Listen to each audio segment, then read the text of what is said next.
I raised my champagne flute for another toast, smiling at the relatives gathered around the long oak dining table, when I suddenly heard my name carried in from the hallway. The voice was unmistakable. My brother, Daniel. His words slipped through the crack of my father's study door, low but clear enough to hit me like a punch. She finally has enough money to help save our family legacy, Daniel said, his tone dripping with certainty.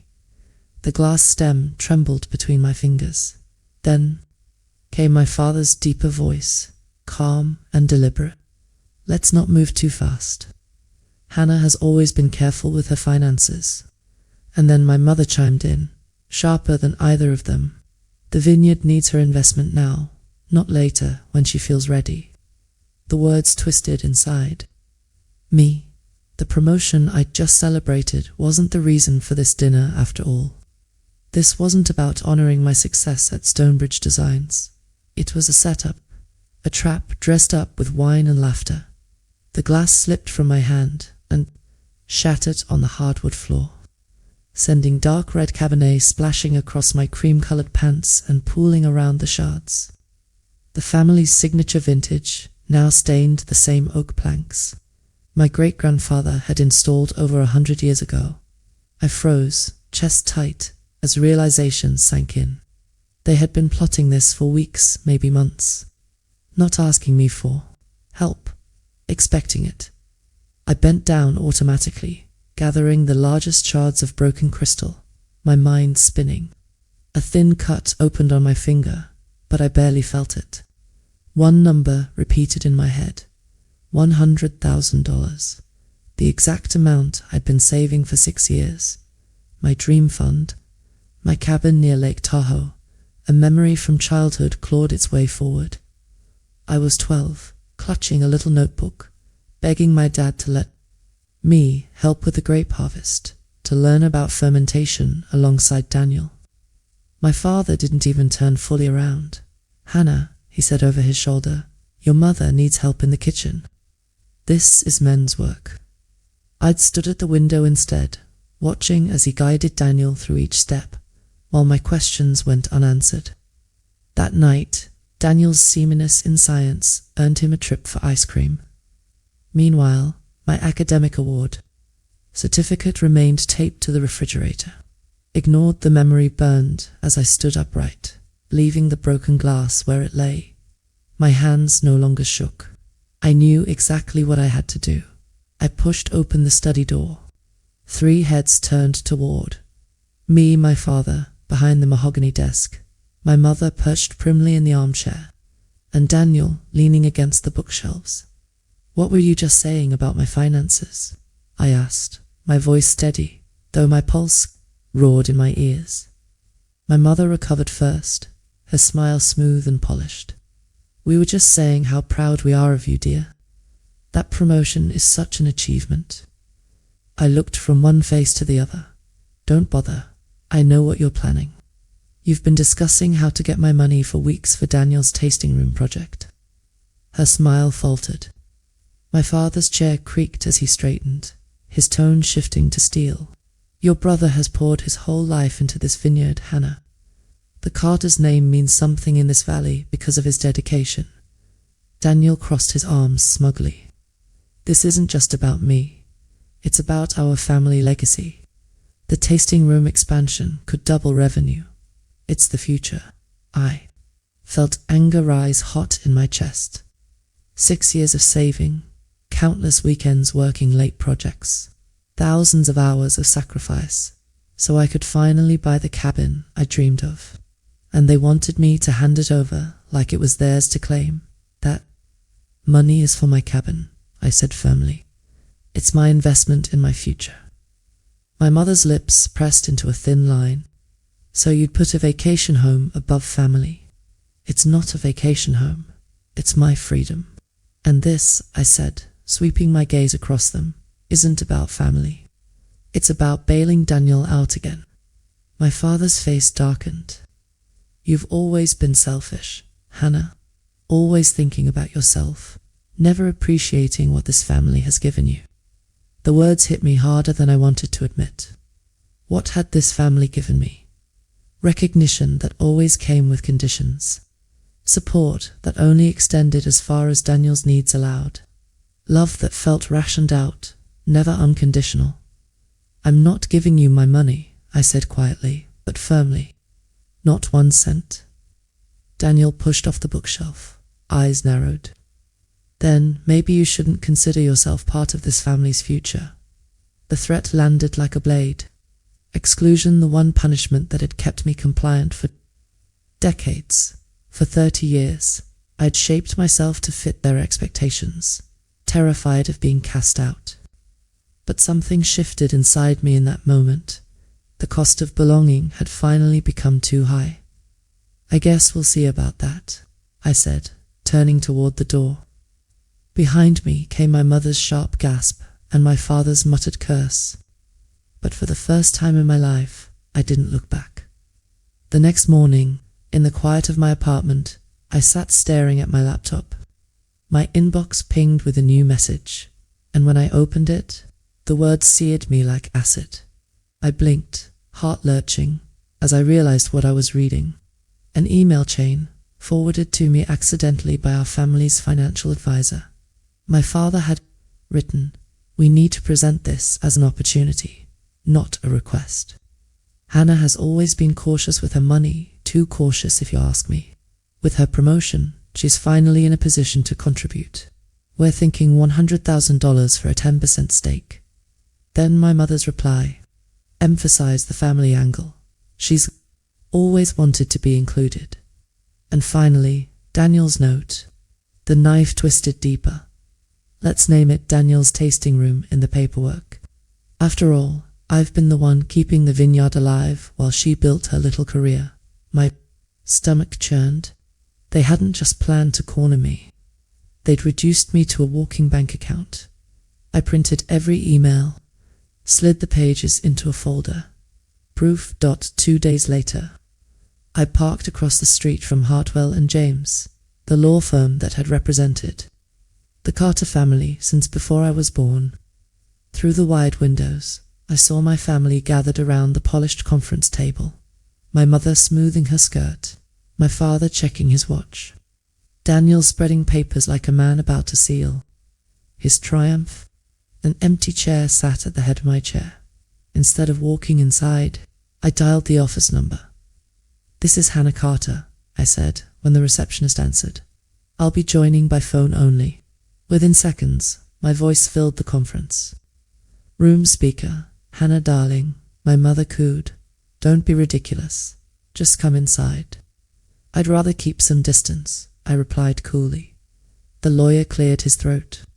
"We're here to discuss the investment opportunity for Carter Vineyard, specifically the expansion project for Daniel's tasting room." "I've already seen the emails," I cut in. Silence. "Those were private," my father snapped finally. "Private? About me? Without me?" I asked. My voice didn't shake. "Tell me, how many other family members have you pressured for money?" Another silence. Then my Aunt Lillian's voice broke through, soft and hesitant. "They asked me last year, $50,000 for new fermentation tanks, but the tanks were never purchased." "That was different," Daniel blurted. "We had irrigation costs. This time is different. The tasting room will change everything, like the wine club did 3 years ago." Aunt Lillian asked sharply. "Or the online store before that?" I watched through the window as Daniel's jaw tightened. My phone buzzed with new texts. "Don't let them bully you, Hannah," Uncle Jim wrote. Another read. "Are you really going to put your own dreams above family?" And finally, the one that struck hardest, my grandmother's nurse. "Your grandmother hopes you'll remember what family unity means to her." At her age, I closed my eyes, heart aching. Family unity. But what did it cost me? And that was just the beginning. The folder of printed emails sat heavy in my bag as I walked home that night. I kept replaying their words in my head, each line from the chain burning deeper. Too cautious with her money. Finally in a position to contribute. Daniel's tasting room. My family had turned me into a business plan by the time I reached my apartment. The city streetlights were flickering on, washing the sidewalks in pale orange. I set the folder on my kitchen counter, poured myself a glass of water, and leaned against the sink. The truth felt undeniable now. I wasn't crazy. I wasn't paranoid. They really were willing to take everything I'd worked for. I stared at the folder. It wasn't just paper. It was evidence. Proof that I hadn't imagined years of being sidelined. Proof that my place in this family had always been conditional. TRANSACTIONAL. My phone buzzed. A new voicemail notification. I pressed play. "Hannah?" My father's voice said, calm but commanding. "I know you're upset, but this is bigger than you. You need to come to your senses and remember where your loyalties lie. Call me back when you've had time to cool off." I hit delete before it even finished. Then came a text from Daniel. "We'll give you equity in the expansion. 10%. That's fair. Don't make this harder than it has to be." Fair, the word, made my chest tighten. Fair had never been part of the Carter household vocabulary, not when it came to me. The next morning, I sat in the office of my financial advisor, Grace Walters. Her space was warm, filled with framed family photos and shelves of carefully stacked binders. She looked over the emails I had handed her, her expression hardening. "They planned this deliberately," she said. "Hannah, this isn't just manipulation. This is financial coercion. They intended to corner you in front of a lawyer." I nodded slowly. I thought I was just being dramatic, but they really would have pressured me into signing something, wouldn't they? Grace sighed. "I've seen families do worse. You need to protect your assets now. Freeze any joint accounts. Double-check your credit. Make sure they don't have access to your savings." The words hit me like a cold wind. My savings. My cabin fund. My one dream that wasn't tied to their vineyard. "I've kept everything separate," I said. "At least, I thought I had." "Thought isn't enough," Grace replied firmly. "Run a full credit check today. If they've already tried something, you need to know." That night, sitting at my laptop, I clicked through the credit monitoring website. My eyes scanned the report line by line, and then I froze. A new mortgage application, in my name, submitted just 2 weeks earlier. My stomach dropped. The property address was the Carter Vineyards expansion, parcel the exact plot Daniel had been bragging about at Christmas. I stared at the screen, nausea rising. They hadn't just schemed, they had already acted. Hands trembling, I called the bank listed on the application. After 10 minutes of hold music, a representative answered. "Ma'am, yes, we did receive that application. It was flagged for additional documentation." I swallowed hard. Documentation? What kind? "Income verification. We contacted your employer last week." The room tilted. "And they confirmed your salary. But we still need your signature before it can proceed." I pressed a hand against my forehead, trying to steady myself. "Suits, not final." "No, ma'am. But without your authorization, it won't move forward." I ended the call and sat there in silence, my pulse pounding in my ears. They had already tried to steal my dream fund by forging my name. This wasn't desperation, it was theft. The next morning, I drove to the county courthouse and requested certified copies of the mortgage documents. The clerk handed me the packet, and there it was, my name scrawled in a shaky and familiar version of my own signature. Daniel hadn't even tried to disguise it well. I held the paper in both hands, fury washing through me. For years, I had convinced myself that their favoritism was just family dynamics, that I could work harder, achieve more, and earn a place at the table. But this was criminal. They hadn't just left me out. They had crossed a line later. That evening, I sat across from Grace again, sliding the forged papers across her desk. She studied them with a grim expression. "This is fraud, Hannah," she said flatly. "And with your promotion and assets, you have leverage now. They may think they hold all the cards, but they don't." I leaned back in the chair, the weight of years pressing against me. "Grace, what if I don't even want leverage? What if I just want out? No more Vineyard, no more expectations, just my own life." She gave me a long, careful look. "Then you use this to set boundaries, to draw the line they can't cross anymore." Her words stuck with me. Boundaries, a concept so foreign in my family that it felt almost radical. That weekend, my grandmother's nurse called again. "Your grandmother keeps asking if you'll come visit," she said softly. "She misses you." I hesitated. My grandmother had always been the only one who seemed to see me, the only one who noticed when I disappeared into myself.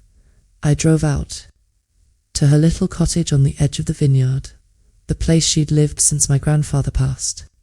She was sitting in her armchair, wrapped in a knitted blanket, her eyes lighting up when she saw me. "Hannah," she whispered, reaching for my hand. "They told me you're being difficult." I almost laughed. Difficult. That was the label. I'd worn my whole life any time I said no.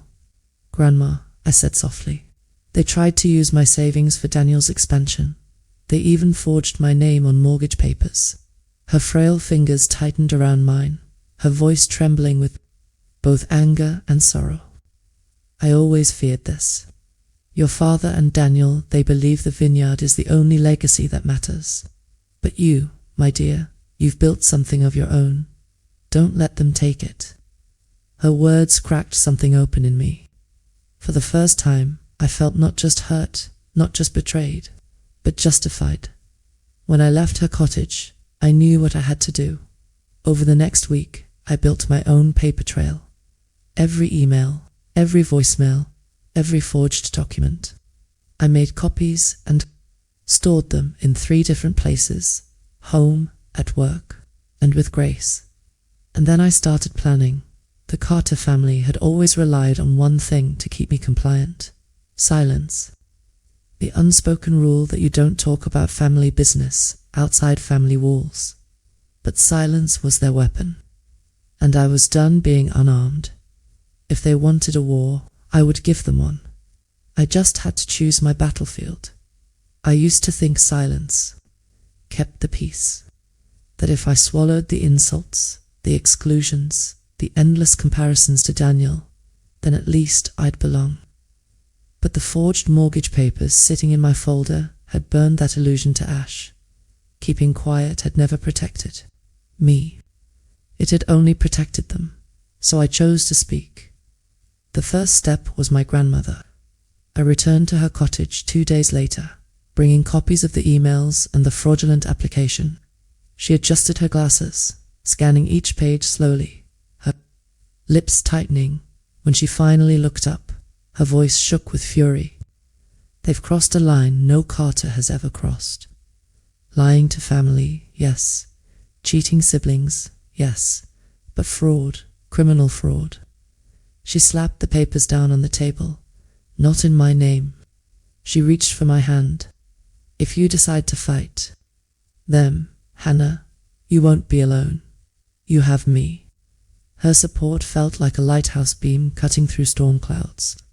For once, I wasn't just the difficult daughter, the expendable sibling. I was someone worth standing with. The next step came at Sunday dinner. I hadn't planned to attend, but when my grandmother asked me to drive her, I couldn't refuse. The house looked the same as always: polished silverware, candles flickering, rows of Carter Vineyard bottles lined across the table like trophies. My mother greeted me with a brittle smile, as if nothing had happened.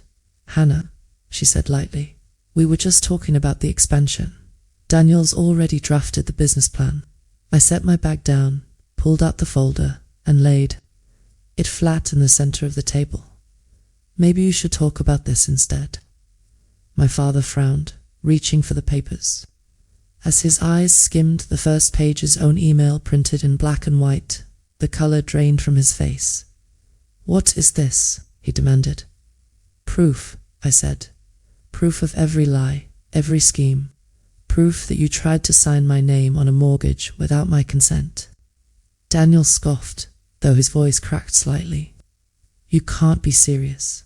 It's fraud, I cut in, my voice sharper than I intended. And I've already filed a report with the bank. Gasps rippled around the table. My Aunt Lillian leaned forward, eyes wide. Is that true? I nodded. Every document is verified. Every email traced. I've made copies for the authorities and for anyone else who wants to see just how far they were willing to go. The room erupted, my cousins whispering, my uncle cursing under his breath, my grandmother sitting at the far end, her hands folded, her expression unreadable. My father slammed the table, rattling the wine glasses. How dare you drag our private business into this circus? Private, I asked, leaning forward. You made it my business the second you tried to steal my name. You don't get to hide behind family unity when it's convenient. For the first time, I didn't flinch at his anger. After that dinner, everything shifted.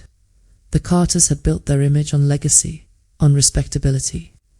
But once whispers of fraud began to circulate, the cracks showed. Within a week, I got a call from a journalist at the Valley Herald. Miss Carter, we've heard rumors about irregularities in the Vineyard's financing. Would you like to comment? My heart pounded, but I forced calm into my voice. Off the record, I'd advise you to request public filings on recent loan applications. You'll find what you're looking for. The article ran 3 days later. Local vineyard expansion stalled amid alleged financial dispute. My name wasn't mentioned, but the damage was done. Daniel showed up at my apartment the next night, pounding on the door until I opened it. His face was flushed, his eyes wild. Do you have any idea what you've done? He shouted. Investors are pulling out. The bank froze our credit line. Dad says it's your fault. I crossed my arms. Maybe it's your fault for trying to forge my signature. His jaw tightened. You think you're so righteous, but you've destroyed everything. The vineyard is Dad's life, my life, and now it's ashes because you couldn't be generous. Generous? I laughed bitterly. Generous is helping when asked, not being conned, not being stolen from. I owe you nothing. He stepped closer, lowering his voice. If you go public, you'll regret it. I didn't back away. The difference between us, Daniel, is that I don't make threats I can't back up. For the first time, he hesitated. His confidence cracked, and I realized he was afraid not of me, but of exposure. The more they tried to pressure me, the more allies I gained. My Aunt Lillian called one evening, her voice urgent. Hannah, I've been quiet too long. They took $50,000 from me last year, promised repayment, but it vanished. If you decide to press charges, I'll testify. Others followed, cousins, distant relatives, even a former employee who had left the vineyard over ethical concerns. Piece by piece, a picture emerged. Daniel and my father had been bleeding the family dry for years, covering mistakes with new schemes, hiding debts behind fresh promises, and now they had tried to make me the latest sacrifice. But I wasn't going. Quietly I met with a lawyer, a sharp-eyed woman named Michelle Rivera. She studied the documents with clinical precision, then looked at me. You have enough to press charges, she said. Forgery, fraud, attempted identity theft. But you need to decide, do you want justice in court or leverage outside it? What's the difference? I asked. Court is slow, messy, public. Leverage is faster. You don't file criminal charges yet. You use the threat of them to negotiate, to force boundaries. The word again, boundaries.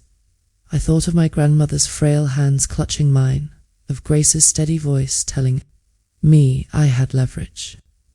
Maybe this was what boundaries looked like, not just saying no, but making no impossible to ignore. I'll start with leverage, I said finally. But if they push me, I won't hesitate.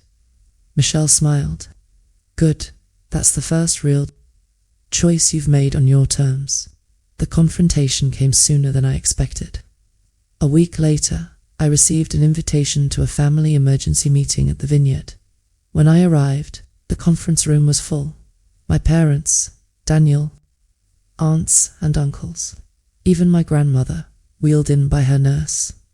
My father cleared his throat. Hannah, this hostility has gone on long enough. The Vineyard cannot survive if you continue down this path. We need unity, not division. I laid the folder on the table, pushing it toward him. Then start with honesty. Admit what you did. Admit you forged my name. Admit you used family loyalty as a weapon. Daniel slammed his fist on the table. You're blowing this out of proportion. I pulled out a second envelope and dropped it in front of them. That's a copy of the complaint. If I file it tomorrow, the DA will open an investigation. Gasps filled the room. My mother's face went pale. My father's knuckles whitened as he gripped the edge of the table. You wouldn't dare, he said. I met his eyes steadily. Try me. The silence stretched, heavy and suffocating. My grandmother finally spoke, her voice low but firm. She's right. You've brought shame to this family. If you want unity, you start by making amends, not by demanding more sacrifices. Her words hit the room like a gavel. For the first time, my father had no immediate reply. That night, as I drove home, I felt something shift inside me. I wasn't just reacting anymore. I was choosing. Choosing when to speak, when to fight, when to protect myself. For 30 years, I had been the silent daughter, the overlooked sibling.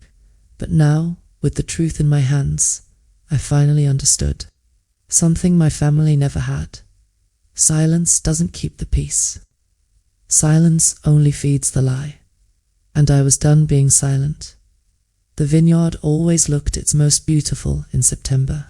Rows of grapes glowed gold in the late sun, their skins heavy with promise, the air sweet with the first hints of harvest. For years, I'd watched this season from the sidelines, told it wasn't my place. This year, though, everything felt different, because this year, the vineyard wasn't my dream. It was my battlefield.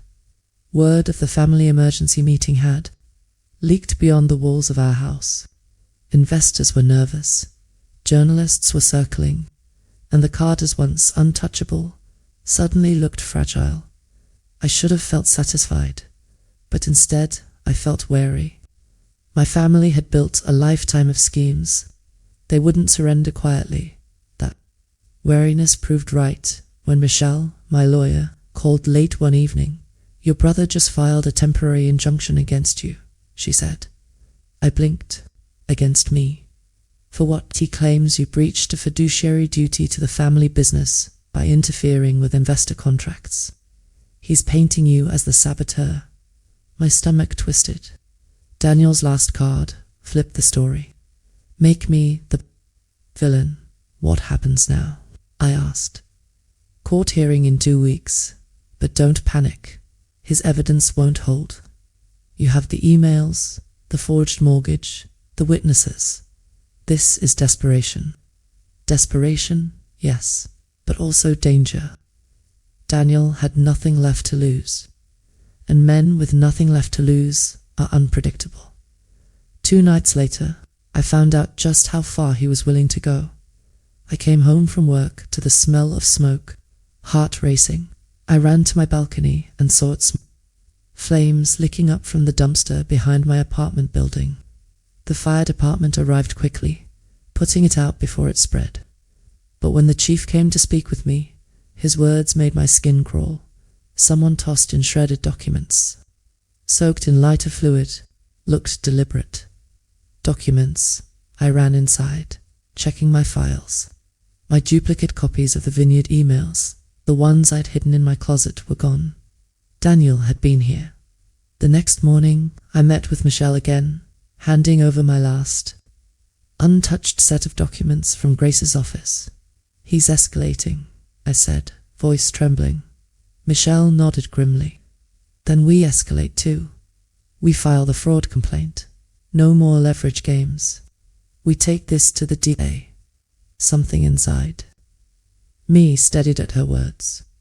For weeks, I had been clinging to the hope of negotiation, of some kind of reconciliation. But reconciliation requires respect. And Daniel had shown me nothing but contempt. It was time to stop hoping and start protecting myself. The hearing came faster than I expected.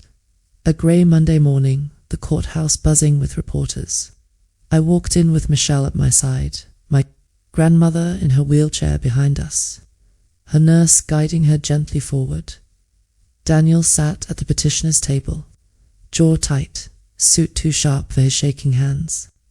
My parents flanked him, their faces carefully blank, as if stone masks could erase weeks of scandal. The judge entered, and the room hushed. Double quotes, Mr. Carter. The judge began, "You alleged your sister interfered with Vineyard business contracts. Present your evidence." Daniel launched into a rehearsed speech, waving spreadsheets and investor letters, painting me as reckless, vindictive, jealous. "She wants to destroy everything my father and I built," he said, voice rising. "She's always resented me, and now she's trying to burn it all down." When he finished, Michelle rose smoothly. "Your Honor, the defense submits Exhibits A through F." One by one, she laid out the emails, the mortgage papers, the forged signature. The courtroom murmured as copies were passed to the judge. "And we have witnesses prepared to testify that Daniel Carter and his father solicited funds under false pretenses, misused investments, and attempted to coerce family members, including my client, into fraudulent agreements." Daniel's face turned crimson. "Lies," he shouted, slamming his fist against the table. The judge's gavel cracked. "Mr. Carter, control yourself." For the first time, I watched my brother unravel in public. No charm, no charisma, just raw panic. And I realized the power he'd always held over me was gone. The injunction was denied. The fraud complaint moved forward. My father stormed out of the courtroom before the judge even finished speaking, my mother trailing stiffly. Behind him, Daniel stayed behind, his head in his hands, his shoulders shaking. I should have felt triumphant. Instead, I felt free, because for once, their downfall wasn't my burden to carry. Weeks passed, investigations deepened. The Vineyard's credit collapsed, investors fled, and the Carter name in our valley shifted from revered to ridiculed. The house that had once hosted glittering wine tastings now stood quiet, its shutters closed. One afternoon, I drove my grandmother back to her cottage after a medical appointment. As I helped her inside, she squeezed my hand. "You've done what I always wanted," she whispered. "You didn't just survive this family, Hannah. You stood up to them. You claimed your own life." Tears stung my eyes. "Do you think they'll ever forgive me?" Her lips curved in a sad smile. "Child, forgiveness is their choice. Freedom was yours, and you've chosen well." 2 months later, I stood on the deck of a small cabin near Lake Tahoe, very cabin I had spent 6 years saving for. My name alone was on the deed. The key jingled in my pocket. The lake stretched out before me, silver under the autumn sun, the pines swaying gently in the mountain breeze. For the first time in my life, the silence felt like peace, not punishment. I poured a glass of wine, not Carter wine, but a bottle from a small independent vineyard I'd discovered on a weekend trip. I raised it toward the horizon. "To new legacies," I whispered. The Carters had tried to chain me to theirs, but here, in this cabin, on my own terms, I finally understood something they never had. Legacy isn't what you inherit. Legacy is what you build when you refuse to be silenced. And mine was just beginning.